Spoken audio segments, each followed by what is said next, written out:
Day 10 of the 21-day journey. Welcome back. If you're ready, let's go. Welcome back to my YouTube channel. My name is Sarah K. Hoffman, aka a Gutsy Girl, and I am here today to read and go along with you Day 10 from the 21-day approach to healing the gut. Super excited because this is a day that if you would have asked me about even 5 years ago, I would have told you no way would I ever put this in my book.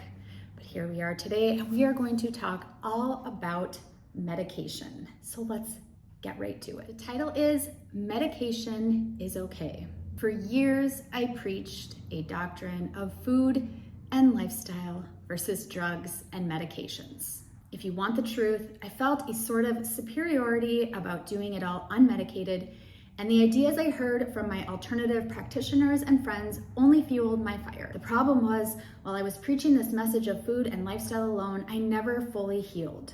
In the end, it took a combination of antibiotics and medications prescribed over the course of a few years, including low-dose naltrexone, LDN, WP thyroid, rifaximin, and neomycin to finally help me fully heal.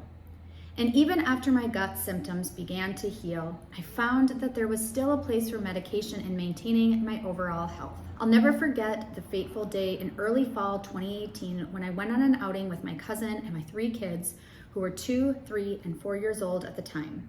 There was a corn maze, a corn pit, food and hay rides, and so many laughs and smiling faces. There I was in the middle of this huge place, feeling so much anxiety and so many pent-up emotions.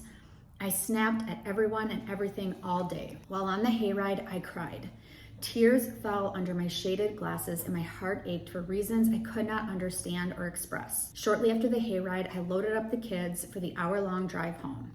And on that drive, I pondered the gut-brain axis. I mean, isn't this what everyone does when they can't understand their emotions? What I could not understand was how, with my gut finally the best it had ever been, I had just had the perfect colonoscopy and endoscopy, I still felt so off in my mind. I knew there had to be more going on. When I got home, my husband took the kids and I retreated to our room.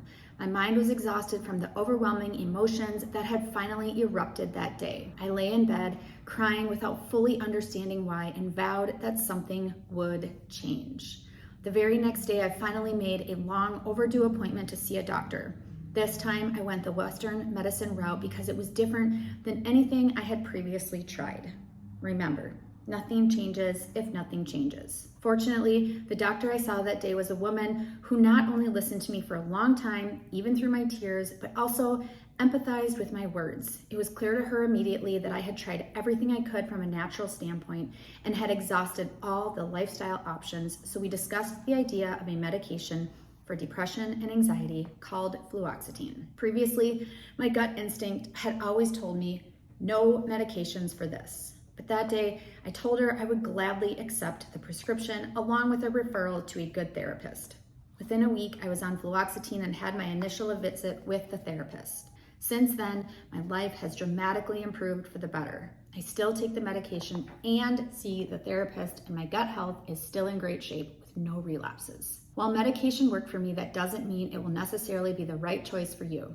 But I share this side of my healing story to show that sometimes it's necessary to step out of your self-imposed limits and try something new to make a change.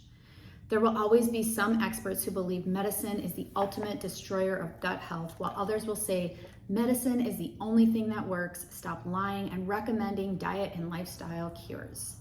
My truth, though, is that straddling the line between Western and alternative thinking was the key to my own healing.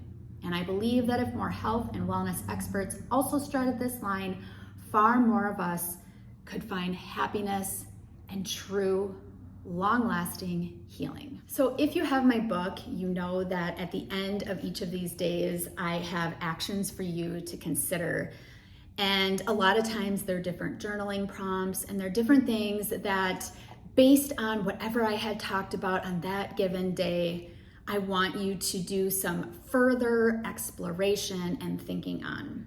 And in today's Basically what I say is I want you to think about something, anything in your life that you have some type of preconceived notion about or some fears around. And I want you to really try to address that and think about it. And for me personally, that was my whole story that I had been telling myself about medications. I had personally been saying, they will make me weak. That means that I am not strong enough to heal alone. And there were all of these thoughts and ideas that I had deep within myself pre-programmed.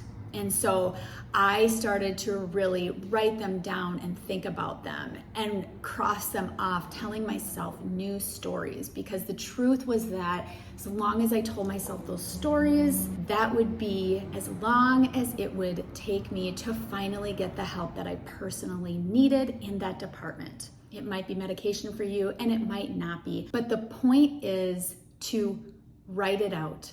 Write out the things that you think you may have been allowing for far too long, and then also some ideas for ways that you might correct them. All right, I hope you enjoyed today. If you did, please subscribe to my YouTube channel. I have so many videos all about gut health and gut healing. It is my life's work, my mission, my passion to help you heal with all three pillars: diet, diagnosis, and lifestyle.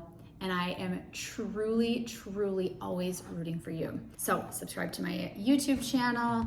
If you don't have a copy of the book yet, you can get yourself one at AGUTSYGIRLbook.com. And I will see you again next time.